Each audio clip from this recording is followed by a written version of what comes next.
Good afternoon, everyone. I'd like to get us started so that we can honor everyone's time. We just have an hour today, so I wanted to make sure that we could start on time and leave plenty of opportunity for questions. I think the various panel members here will have some comments to make. We'll be joined soon by Bridgette Dussan, the president of the Associated Students. That might not be working. There we go, better. So what I'd like to do is just make a few opening comments to share with you information that we have received, or at least I have received from the Chancellor's Office, and that's framing sort of the budget dialogue, and from there I'll be quiet and turn to my colleagues on the panel. Ian, do we have the first slide up there? As you read in the paper, Governor Brown has put forward a proposal in his budget in January to reduce the CSU system by $500 million. And there's been lots of discussion about, is that a real number, is it not a real number? But basically what I have done is say, okay, that's a starting point number, but we're able to subtract the tuition fee increase that the Board of Trustees put in place last November from that. But we have to add back mandatory costs. And so it's hard to actually come to a precise figure about what it is that the CSU is being asked to cut. But the CSU system has asked the campuses to plan for their fair share of a $300 to $350 million reduction. So you can see that the 500 is really not what we're planning for. It's closer between the 300 and the 350. And that's what the Chancellor has said we're supposed to plan for. We generally look at 2.3% of the CSU budget as the fair share of Sonoma. That varies from year to year, but that's a round starting point. And after conversations with President Armagnan, rather than go at the low end of 300 or the high end of 350, we settled on the middle point of 325 million. So that's kind of what we're thinking it is. And if you multiply that by 2.3%, it comes out to be in the neighborhood of $7.5 million, which is around 10% more or less of our operating budget. So that's kind of the numbers that we are asked to be thinking about. The CSU has also given us some other planning parameters which frame the conversation.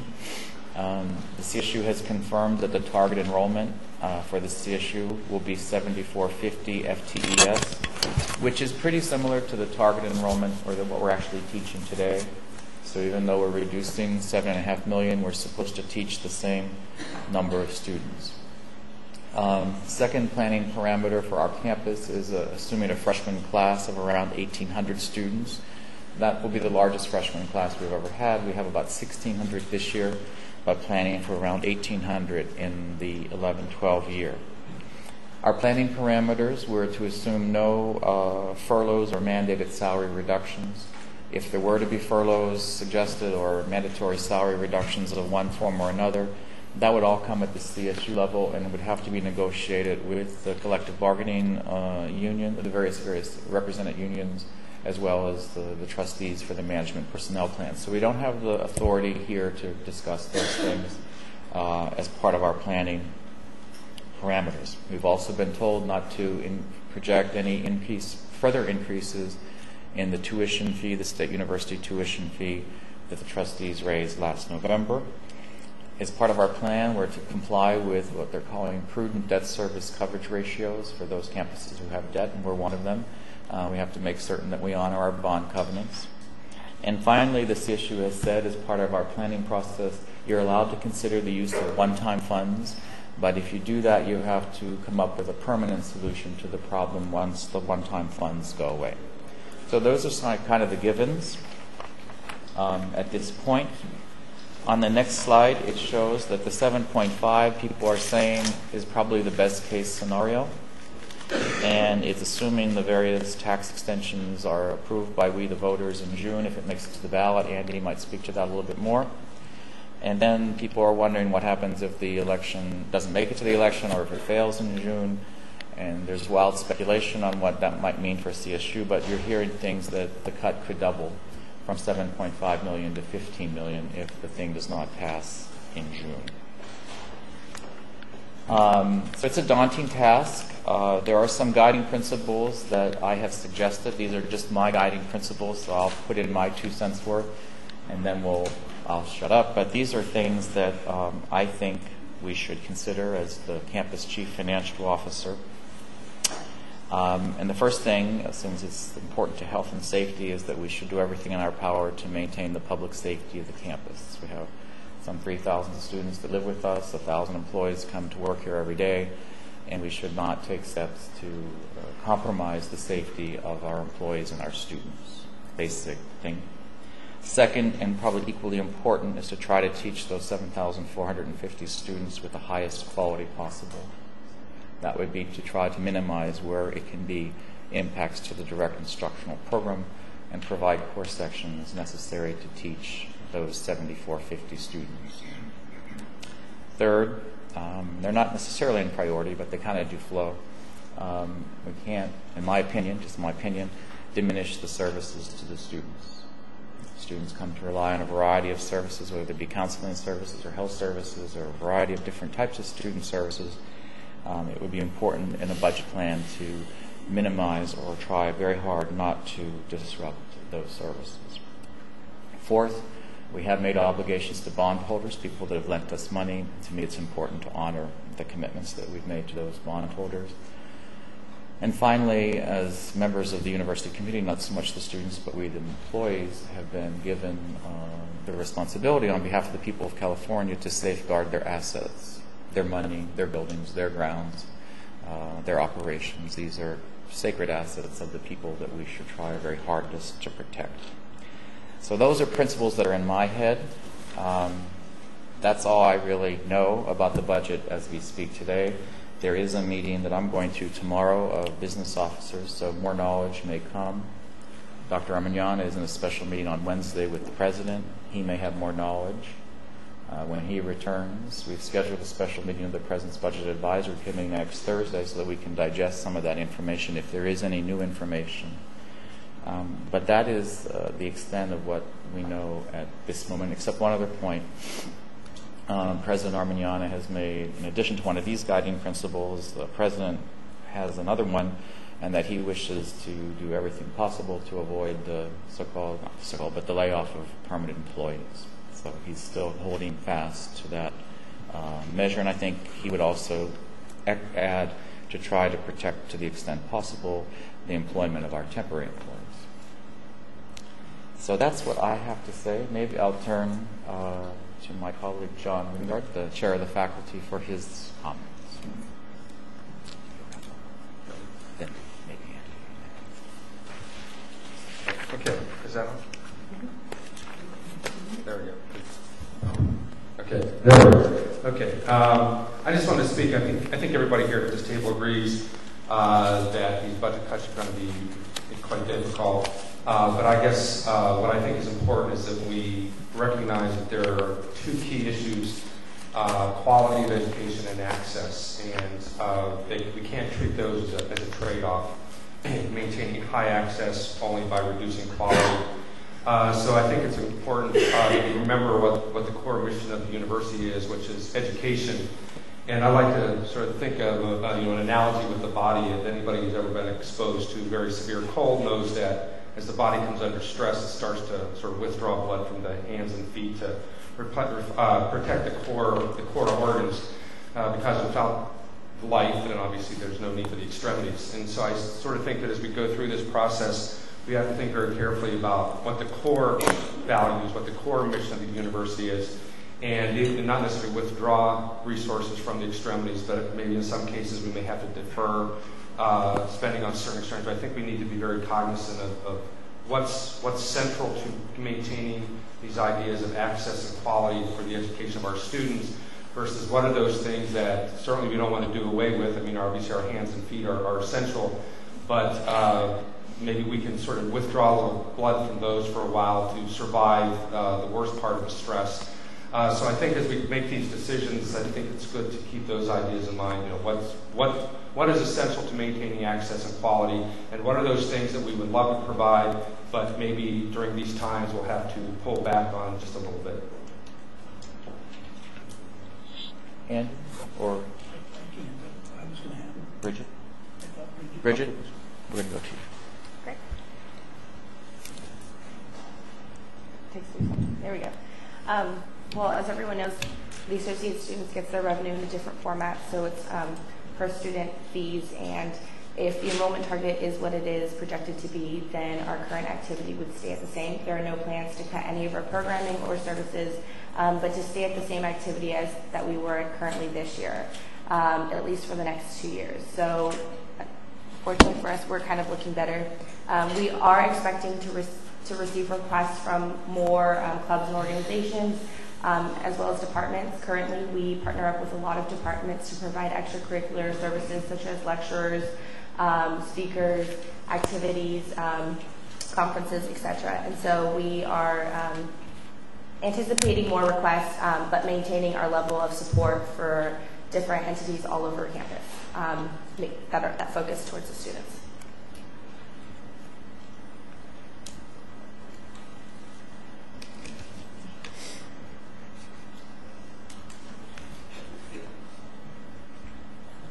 Hello.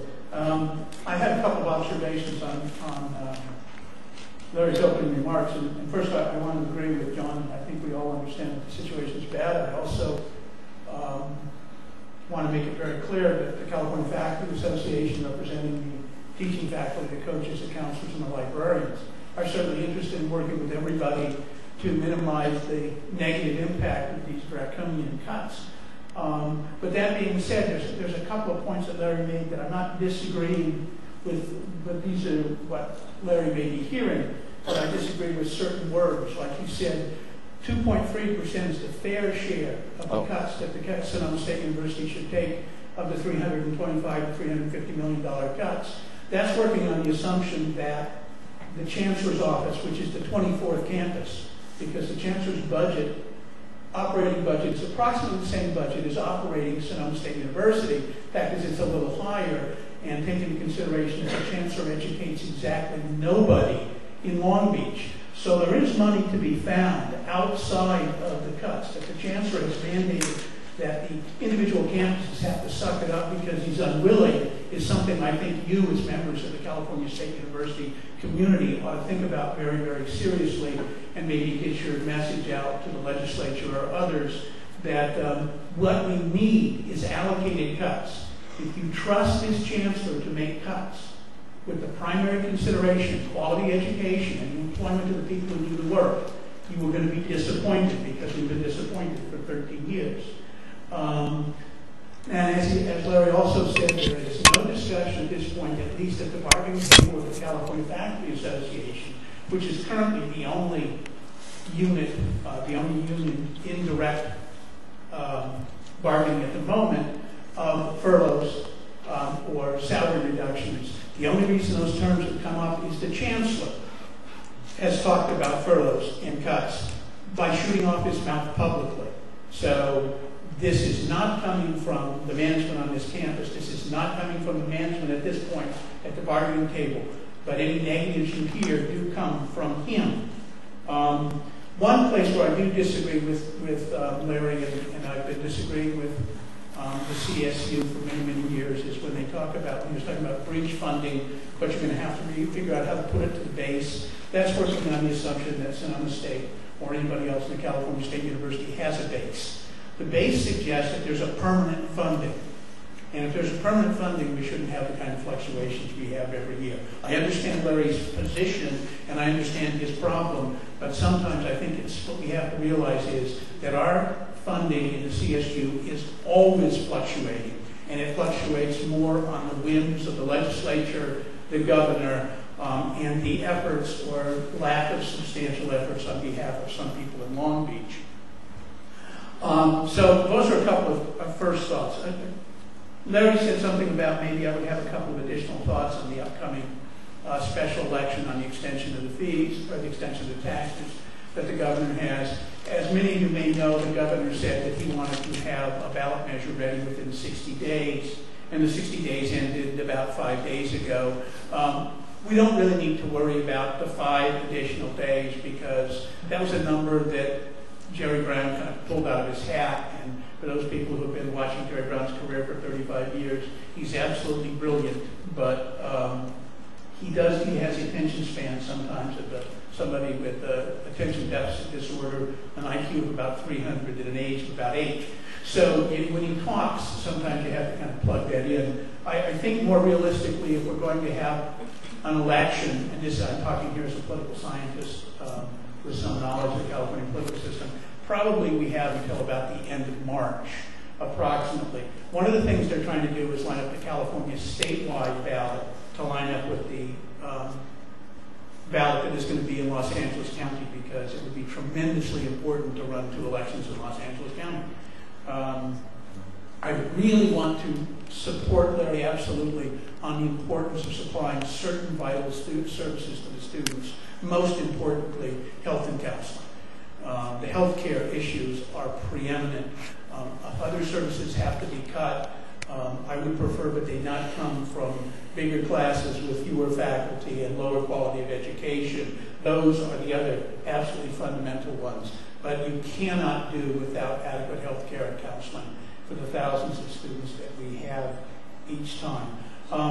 And finally, I just want to end by this discussion about, one of the things that's being talked about is increasingly larger sections of classes as a way to save money. If you increase the class, if you're already teaching 200 students in a section because your department has figured out how to have quality education with 200 students without massive violation of Article 20 in the contract on workload, reasonable workload, that's great. If your department has been thinking about, can we increase, make bigger classes while retaining quality education and within the reasonable workload under Article 20, the California Faculty Association think that's also a perfectly valid thing to do. If you're talking about stuffing people into this room to teach a class because you're trying to save money by eliminating our colleagues, the California Faculty Association has real problems with that, because that's reduction of quality of education, and that's the elimination of our colleagues. And remember, the loss of a single lecturer who wants to be here is an intellectual tragedy for this university. It's one less voice, one less thinker, and one less dedicated worker who was here to provide the quality of education. So CFA wants to work with everybody, but we do not want to see quality of education sacrificed because of poor decision making, whether it's in the Chancellor's office, whether it's in Sacramento, or whether it's anyplace else. Thank you. Saeid. Good afternoon.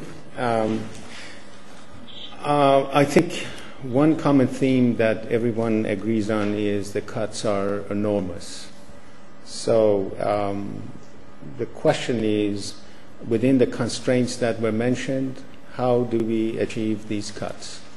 The constraints, that some of which are local, no layoff of permanent faculty and staff as much as possible, and meeting the target within the budget. And then there are constraints system-wide. I think the Academic Affairs Division, which is the largest division on this campus, is going to be seeing a greater share of the cuts, and we need to find ways to implement those.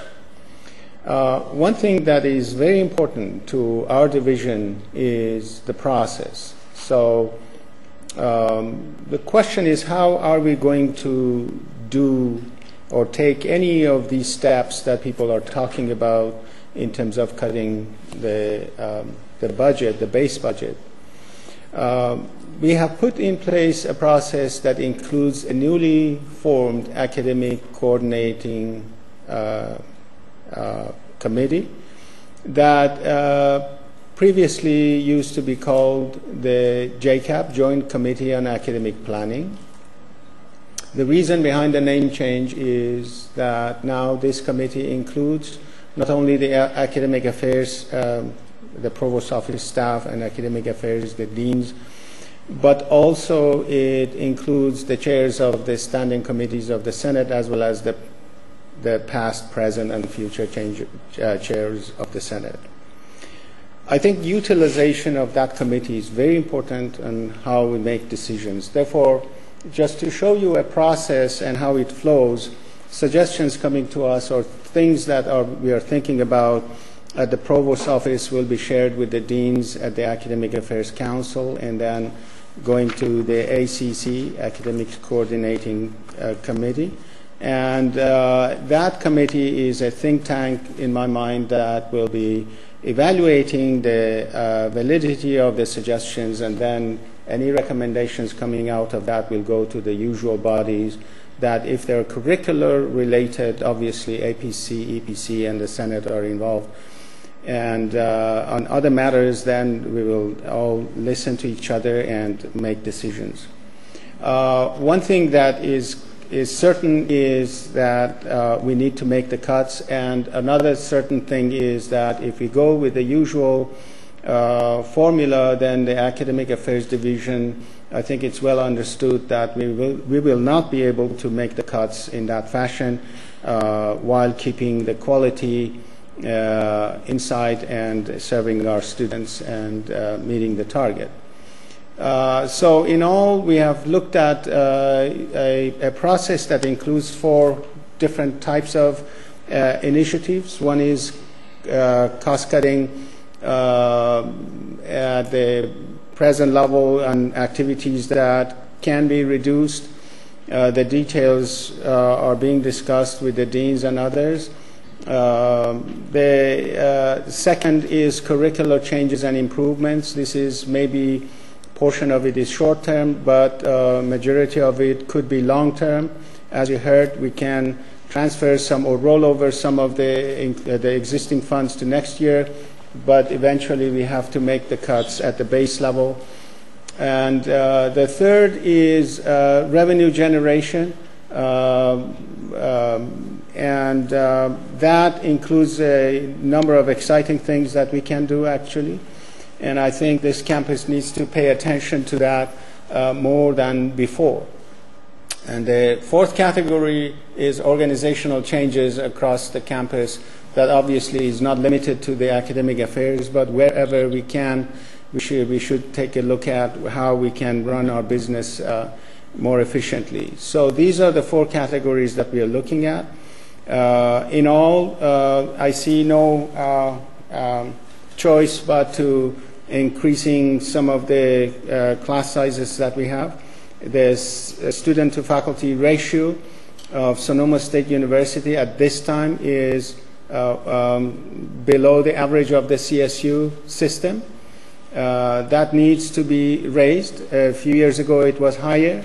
We consciously reduced it because we didn't want to be one of those campuses with a higher SFR. Now we have gone below, and we expect that the system will increase its student to faculty ratio to respond to the cuts, and therefore we need to also move up in that respect. So that is some of the things that we are currently engaging in and discussing in, finding ways to make our SFRs larger. However, that needs access to larger classrooms. This campus over the years went by a vision and a formula and a method that does not coincide with the reality of today. We need to have access to larger classrooms, and this room has been given to us to the use of it for some of the modules, and also we are thinking about using person theater for very small number of classes, but also a more extensive use of Warren Auditorium and any other space that we can have. The challenges are enormous for our division, not only in terms of cutting the budget, but also in organizing. As you know, within 2 weeks, in 2 weeks we need to submit our schedule for fall. And we are going to hear on Wednesday, hopefully, the more detailed about our budget and whether it's 325 million to the system or 300 or more. Therefore, we are going to have more definite news, hopefully, so that we can act on those initiatives that I touched on. And of course, you can ask questions about the details. One other thing is that the Academic Affairs Division has started working actively with the Student Affairs and Enrollment Management. We have a team now that deals with enrollment management and planning, because not only we need to bring in the new students, the first-time freshmen, but also to make sure that we can serve them with the best quality possible for their duration of stay here at Sonoma State. And that necessitates an active working with the Division of Student Affairs and also the Division of Administration and Finance and other parts of the campus. So I leave it at that, because I assume that there are many questions that you would like to ask. Just a couple of points before we go. Saeid mentioned the traditional method that we've allocated budget reductions by percentage of share of budget and whatnot. I have come to the conclusion, I don't know if others agree with me, that strategy doesn't work with this level of magnitude. So it doesn't make sense to say, well, Saeid, this is your cut, and Matthew, this is your cut, and so forth. When you reflect on that, it's just not possible to get there from here. So I think one of the things that I'm thinking through is how to approach this from a university-wide perspective as opposed to division by division. So if you think the academic cut is $4 million, because that would be normally what it would be, I don't think you want to think that way, because it's not possible. You can't get there from here. You just can't make it. So there has to be a different paradigm that we follow. Second, I think if you leave this room today, so what's happening? The next important thing that needs to be put in place, and Saeid alluded to, is the fall schedule. The deans need to mount the course schedule for the fall. Students need to start registering for the fall. So we need to put together a schedule that will work for the fall, that will serve 7,450 students that we can afford. And my office, working closely with Saeid's office, will come up with a way to make that work financially. I don't think we're going to know the results of the June election until June. By that time, the students will have already registered. So we have to take some affirmative steps, I believe, now to put that in place. So we hopefully will have some more knowledge in the next 10 days, but the schedule needs to be put out there. And we'll figure out a way to pay for it one way or the other, but we can't wait that much longer because time is marching on. Second, you should be aware that the hiring freeze is back for employees. But it's not a firm freeze because there are certain positions that have to be filled. They're impossible to not fill, so from time to time there will be exemptions to that freeze. But it is also the case that we're trying very hard to understand how people could be reassigned. I'm going to be a little bit circumspect about how I talk, because this is really not a subject for an open forum conversation like this, because this falls within the purview of collective bargaining. But I am meeting with the Labor Council. I'm not speaking about faculty employment. I'm only speaking about non-faculty employment. And I am meeting monthly with Labor Council to work with the Labor Council, less Andy, because we're not dealing with faculty appointment here, to figure out how we can manage through that process in an effective fashion. So those are some parting comments from me, but maybe it would be useful to see if there are questions. Or Bridgette? Well, sorry, I arrived a little late. I was running from another meeting, but one thing I just focused on was the internal fiscal issues. And so, like I said, we're not making any cuts, but one thing I did want to focus on was the external advocacy that we are focusing on. Currently, we have supplied a group of students to be marching. Right now, they're actually in Sacramento marching against the governor's proposed budget and hoping that further cuts will not come down the pipeline. The California State Student Association and the SSCCC, which is the governing body representation for the community colleges, have partnered up to rally and to lobby the legislators in Sacramento. So I actually couldn't go because I'm here, but I am chair of that organization. And as a whole, in partner with our current associated students here on campus, we have made sure that students understand that we don't want to pay more for less. In that particular idea. And so we are bringing advocacy on campus, also not only to a local, statewide, and federal level. A few years ago, I got back I was one of 5 students who represented the CSU, and we lobbied in regards to Save the Pell Grants, student health insurance, which each ASI on each of the 23 campuses offers, and thanking them for the maintenance of effort which we received last year, in hopes that we can tag it along to another bill in efforts to keep the state legislator here in California accountable to higher education and not making it a target of budget balancing. We also here on campus are providing lobby board training, so if any student is interested in being trained and like to go and lobby the legislature, we are offering that, providing transportation and costs, as well as continuing the voter registration mobilization drive. We understand that some students have turned 18 or maybe have not registered to vote during our first registration drive in the fall, so that they can vote for this ballot initiative in June. So we will have that on campus, letter writing, tabling, voter registration, and advocacy regarding the governor's proposed budget.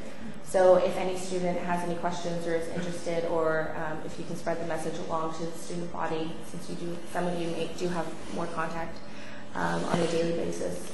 We welcome any ideas and inputs for this item, and we have been asked, in part included in the conversations, to how the university will deal with the budget, and we've decided to support and be creative with what we have, and as well as lead the way. So what can we do within our associated students that would set an example not only for the university here, but for other campuses throughout the CSU system. Questions? How many students are currently attending that march right now over in Sacramento? Yeah.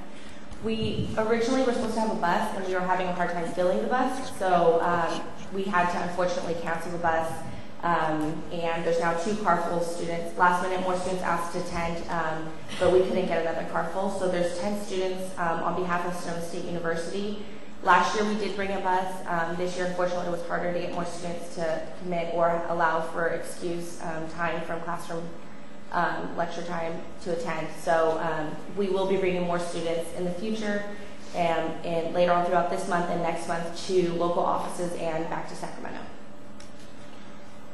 I just real quickly want to add a point to what Bridget was saying. Bridget, Dan Condren, and I have been meeting with our local legislators and sort of lobbying on behalf of continued support for higher education. So there are efforts going on, and I know CFA has also been very involved in many efforts to try to take our case to the government, or to Sacramento. Susan?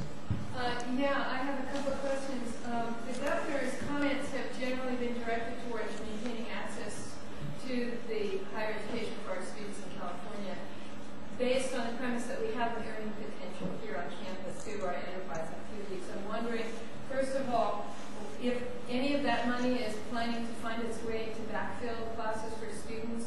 We have lost 140 lecturers in the last few years, most of whom have replaced faculty who have retired and now not replacing any faculty in the future. I don't know whether those hirings are going through, but we're losing faculty positions, and we're being asked to teach more and more students. There aren't enough big spaces to handle the kind of increase in class size that would meet our target. We've never taught 1,800 freshmen in our history with greatly reduced faculty ranks. And we're mounting a schedule for next fall now. How are we going to accommodate this? Can we use a percentage of enterprise money to hire faculty? And if so, what would that be? And I think the governor's mandate was to cut or to make reductions in management side of the house. I know UC Davis reduced 38% of its managers without compromising its university operations. So I'm wondering what the plans are. Now, we've talked in general terms, but is there any ability to redirect money to backfill our courses for students who maintain our mission? There are good questions. I would answer the first question by saying all campus funds, wherever they may be, are available to the president to try to manage through. So I cannot tell you specifically today, Susan, exactly how that will all play out, but I think it would be a mistake to put fences around any campus fund unless there is a legal fence around that fund that would make that difficult. So that gets a little tricky in the normal part of governance, but it has to be all on the table. There's no question about that. As it relates to administration and staff and faculty, I would say that, and Saeid alluded to it, this is just my judgment, and it's just me speaking. It's not the president, it's not Saeid, although he might share it. There needs to be a significant reorganization of the university's management structure.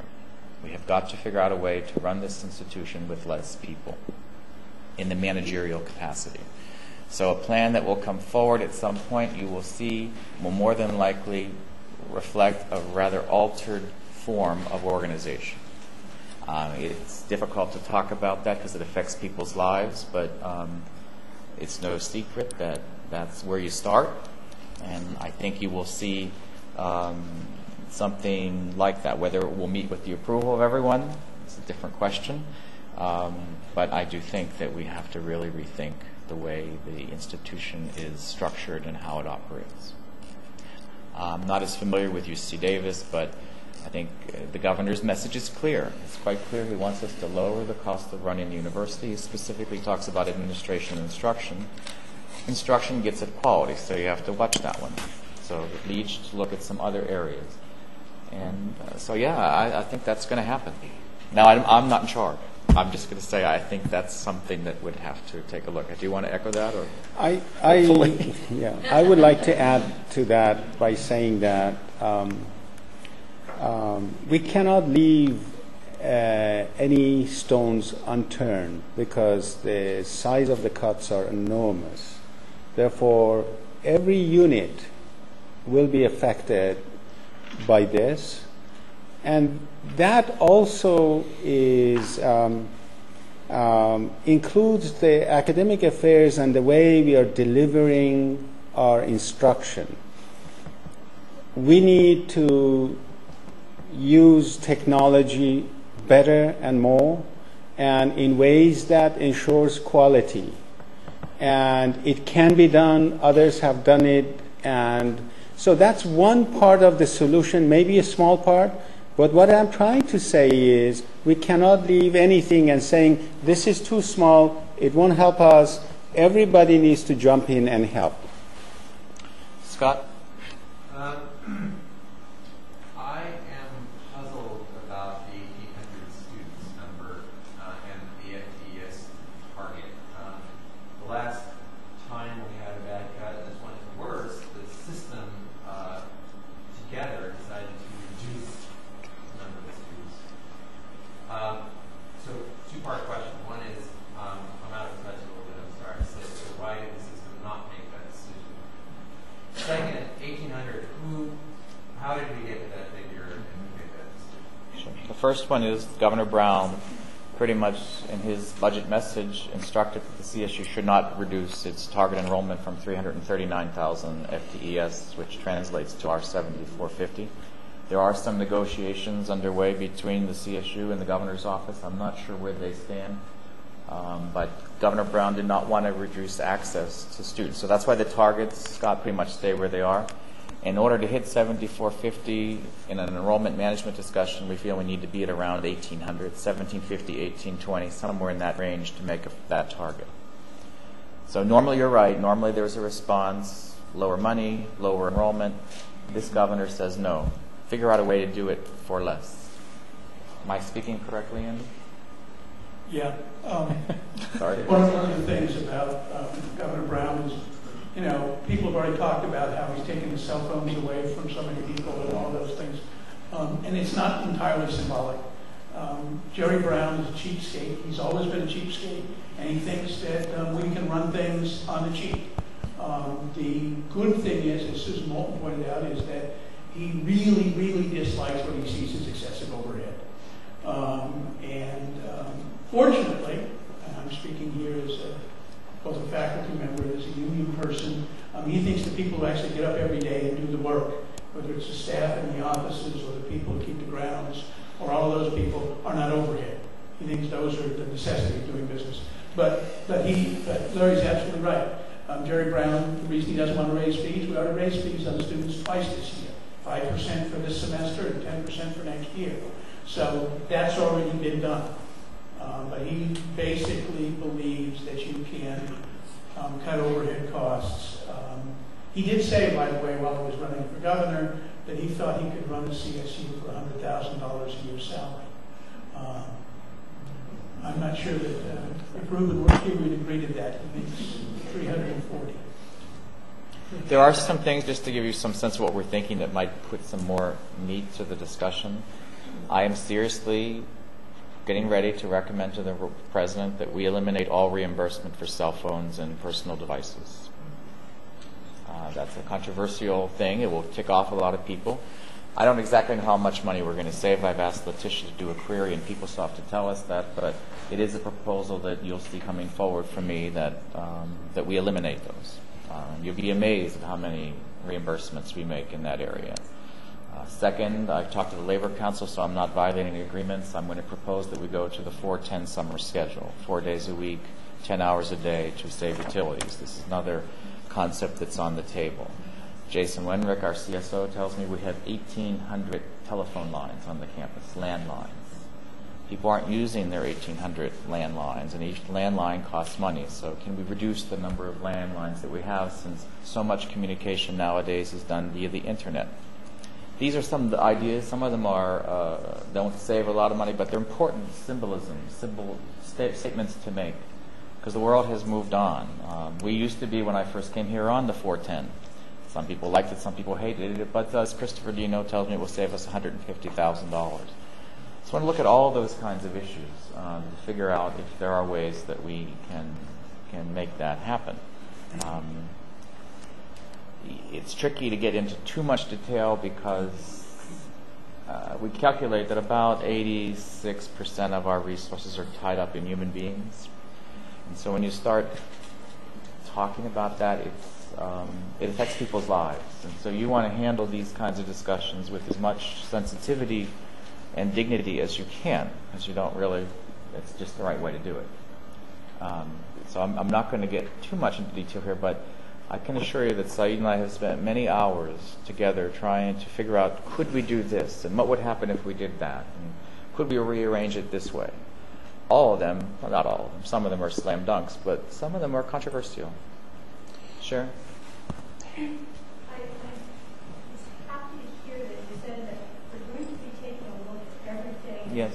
Possibly reorganizing.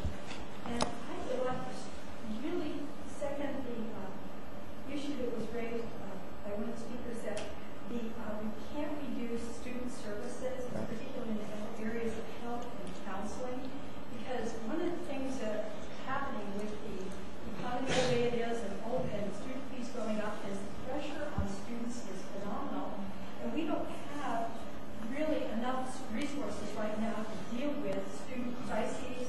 And we have our counseling center, which is understaffed. We are hopefully getting a new student advocate, and I hope that that will stay on the table. But I think we need to reboot our student services. They've just been cut so much, student affairs and enrollment management, that they barely can handle basic advising, counseling, and that kind of thing. And I think if we're going to really relook at how things are done, a lot of the CSUs, I understand that student affairs, for example, runs the dormitories, which is a source of revenue that would really help our student affairs division. I don't know how it works in terms of the technicalities, but I think that we should look at things like that to help boost that whole side of the campus. I'm not talking about increasing fees. I'm talking about basically reorganizing it so the income for things can go towards promoting better student services in general. Secondly, I would strongly recommend that this proposal to take about $3 million each from enterprises and other entities on campus, they're told about $6 million a year for the new student center. I would recommend that that be put on hold, regardless of how the student vote goes, because I think we really need to look at that $6 million annual expense in terms of this whole reorganization and relook at our priorities. I agree with Tim Wongling that co-curricular activities are very important.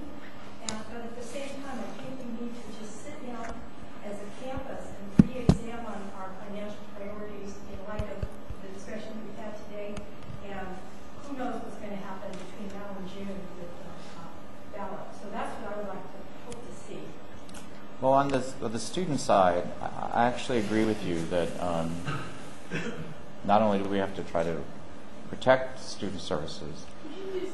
Oh, yes, sure. I'm sorry about that. Not only do we have to try to protect student services, but we have to try to enhance them. But I'm not convinced that we're doing them in the most effective way, and you alluded to that.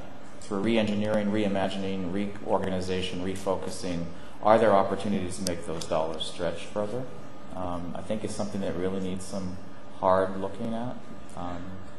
I started my career in student affairs, so I'm somewhat familiar with what can and could happen here if we chose to go down that path. So Matthew and I have been in dialogue on that, and I think we're in agreement. The Student Center is a interesting question that probably is deserving of a different discussion, and I might want to try to help the campus be educated to the specific restrictions on certain types of funds. We're unable to raise student fees to support instruction. We don't have that local ability here on the campus. But Susan's point about the enterprises raises an interesting question. Yet I also hear from our residence life staff that there's not enough space to feed kids. So it's an interesting, there's a lot of things at play with these issues, but they all are deserving of thorough and considered analysis before firm decisions are made. I would like to add that the revenue generation should not be discounted in this process. For example, increasing the number of first-time freshmen that are coming to the campus by a number of 50 would bring us a significant amount of funds that not only can be used to serve those students, but a portion of it can be used for the other existing students. So that's one thing. Another is activities to bring in more international students here and out-of-state students. Those are the things that we need to also consider. John? I just like, there's no question that many of the things we're doing now we can do better. There are efficiencies and other things to be gained. But I think we should be cautious and not to sort of start using the term efficiency to assume we can continue to do everything we're doing with the drastic cuts in resources. I think at some point in time we're going to have to recognize that we just can't continue to do everything that we are doing, continue to do everything that we may like to do. This is sort of what I was making the metaphor. You know, when things start getting tight, I think we're going to have to make some hard choices. And so I think we just can't. You know, there are efficiencies, but gaining efficiencies is not going to gain everything that we need. There's a question over here. I just wanted to throw out from the staff point of view for the 410 that when that came up a year or two ago in discussion, that it was going to be a real hardship for the folks who have children because of the child care issues that we bring up, and that was the majority of the staff, at least in the school education. Yeah, it is not only child care issues, but elderly parent issues sometimes also play. So it's not as easy said as done, and doesn't work so well unless you can really shut down the entire campus. And it's very difficult to shut down a learning environment. It doesn't work so well. But there is $150,000 that we might be able to realize. So that's why that needs some discussion in Labor Council, and there'll have to be some discussion about, or some dialogue on how that can be. Barbara? Yeah, I want to just choose quick points. One about the 410. It does create really challenging circumstances for some of our instructional programs, for intercollegiate athletics, and our performing arts programs. Those of us in Hudgens in particular tried dancing around the campus closures last year and still mounting our program. And one of the difficulties for us was the space for our students and the ability to still deliver the quality program in the number of hours of instruction. And were we to have to switch to a 4-day week, our students would have enormous difficulty taking any other classes because you can't block them in Monday and Wednesday, and also a Tuesday or Thursday, and still have them able to take other classes. So I would hope, as we're looking at that, we look at the larger implications for a number of our programs that may not work for the entire campus. And the other is, I know there are a lot of us on this campus who, for the last number of years, have been putting a lot of attention to the fact that this is the widest and wealthiest campus in the CSU. And how do we, over How do we support the diverse students who are here? How do we make this campus more attractive to the entire state population? And I hope we would not lose that in the same way in our attention to health and counseling needs. Right now, what we've pieced together is a shoestring. None of it is really in a permanent place. And I would hope in some of this planning, we make sure we keep that in the mix for our thinking if we're going to be able to move forward. Yeah, thanks for the comments, Barbara. I at least in my brain, I have sensed that the highest priorities within the student services world are in the area of not so much necessarily health, but counseling for sure, as well as the area of diversity, multicultural. So if there were two areas to enhance, if we could, it would be in those areas. But if I'm wrong on that, it would help to know. But that from the dialogue and the tempo that I've been picking up around the campus, those seem to be areas that are particularly in need. And George, I don't mean to say health is not important, but they're a little better positioned, perhaps. Health is important. Henry, yes. If we're going to save $100,000 on the 410s, yes, how much is it costing us to save that $100,000 on the programs that we do run in the summertime? It's a good question. It needs to be analyzed. I don't have the answers for you, Henry, off the top, but I know the Chico campus has been able to do it, they say successfully. Whether that's true, I only have to listen to what they say, but it's an idea. There's just one of many that we should look at. Yes, sir. I know that there's a lot of different schools out there, and I'm sure you were looking at different models. There are schools I know that do 4 different 4-day-a-week programs and different areas, compressed calendars and whatnot for the summertime. How many of those have you all personally looked at? The only one that I personally heard about and studied was Chico, and I learned something at, I think it's Stanislaus, that does something, but I'm not familiar. The Chico one is the one I'm most familiar with, but others may be aware. But you might be talking about academic programs and whatnot. Everything. I mean, these are all ideas, and there's a lot of other people have other ideas, and modeling is important for the purpose of what we're looking at. So that's one answer. Does anyone else look at all? Yes, I was at the Provost meeting, system-wide meeting last week, and we went around the table, 23 campuses, and I have all kinds of notes to tell you, what each campus has done. Some of them are drastic, more drastic than we have done. Some are less, and so. But everyone is moving and everyone is taking initiatives. I just wanted to comment. I have something over there that's doing on a lot of campuses. And there are things, of course, we can pick up from other campuses, but you have to take into consideration that there's nothing homogenous about the CSU. We are overwhelmingly, we have far more people from out of the area, which alters the way summers look. We're not urban, which alters the way summers look, as Barbara pointed out. We're whiter and wealthier, which is not the way a lot of the other campuses look. There are certain, in one sense, if Larry's looked at Chico looks a little bit more like us, for example, than LA or Dominguez Hills or Fullerton because of size and because of proximity, etc. There are lots of things that can be learned, but there are certain things, unfortunately, that are done in other campuses that we can't emulate, and there are certain things that we don't want to emulate, and there are certain things we can certainly learn from. We have about 5 more minutes. I know many of you are on lunch hour or you have honor everyone's time commitments. So, I got a question. Sure. What is the university doing? Because I've heard and read from multiple sources that the school, majority of our funding, our budget goes towards the administration side rather than the academic side, and that's the way it's been for the last several years. It didn't always used to be that way, and is there a plan to return to that, to the academics getting more funding? Well, I can tell you that I think I'm going to be right, about 13% of the university budget goes to administration, so that wouldn't be the majority. And you can take a look at our audited financial statements which are available on the web and calculate that. I might be a little off. I think it's 13-14% is what we call the category of institutional support. So wherever you're picking up that information might not be accurate. Yes, sir. Hi. I'm curious more about the revenue side. All right. So, as a department chair, what can I do to start to attract students from more international students, more students from the state? I mean, what can we begin to do to look at that as a possible, way to counteract some of the.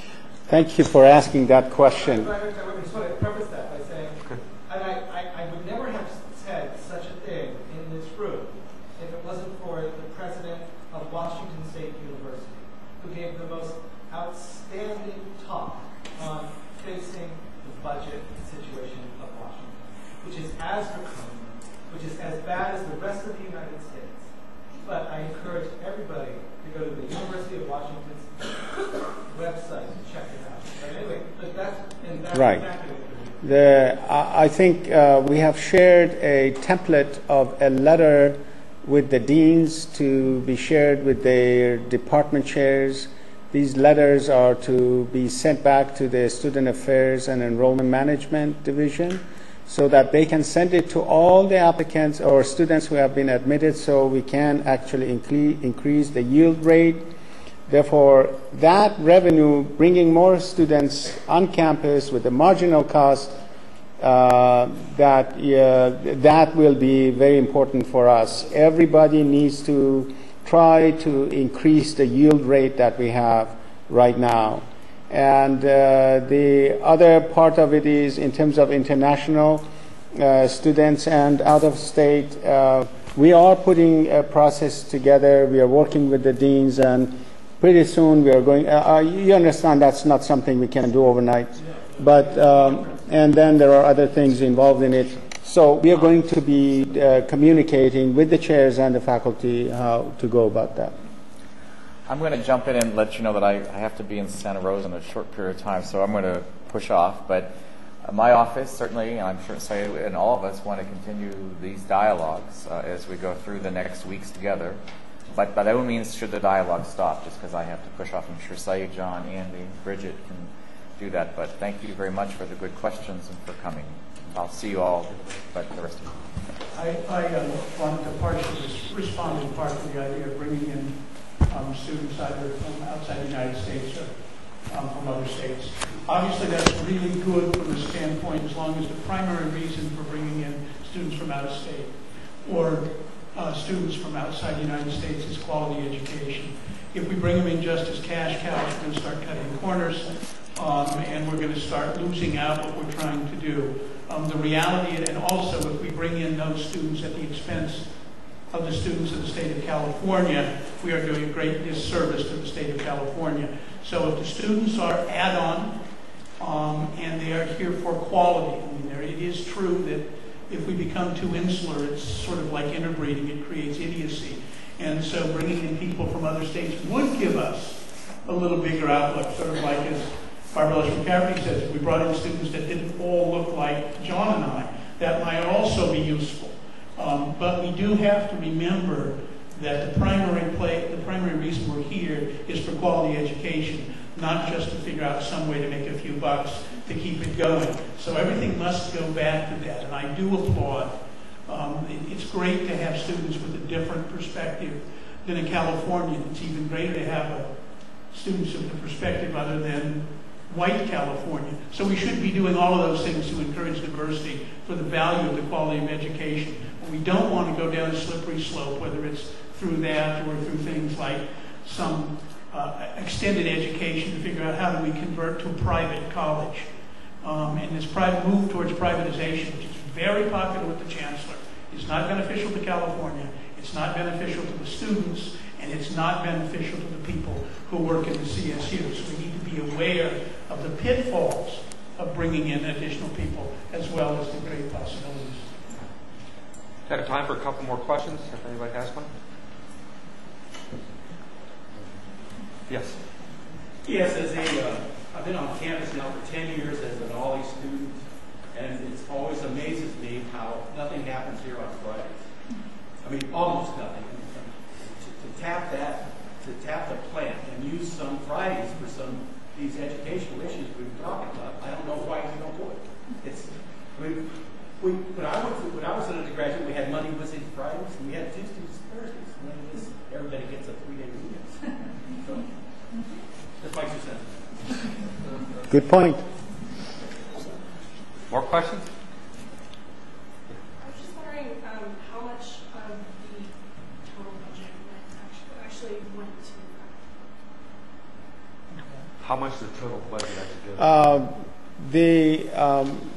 This is again, the Academic Affairs Division is the largest division of the campus, and I don't know, Lori is standing there, maybe around, I'm going to throw a number, 60% of the university's budget goes to the academic affairs. Out of that, roughly around 95% goes to the personnel. So that gives you some idea of what we are dealing with. Provided you take into consideration that not everybody in academic affairs is faculty, and that the people that are not faculty, especially the ones in the MPP class, make substantially more money than the faculty do, which will distort it somewhat. According to figures put out by the California State University, by Turnage, whose first name escapes me, but Robert Turnage, who is the budget expert for the CSU, at a hearing in the state legislature, approximately 42% of the budget of the California State University goes to direct instruction. Okay, that's a number that was interesting when he passed that out at a slide, at a PowerPoint presentation of the legislature. He passed over that one rather quickly and said we need not spend any time on that pie graph. A lobbyist for CFA said, let's spend a little time on that pie graph. The main thing, in partial response to your question, the percentage of money that goes to faculty for direct instruction has been going down throughout the CSU over the last number of years. And that's a great concern of the faculty. That's a great concern of the staff who work with the faculty, because it hasn't been going to them. And that should be a tremendous concern to students. More questions? Okay, well, thank you very much for coming. Obviously, we're dealing with a moving target here, so stay tuned. Thank you very much. Thank you.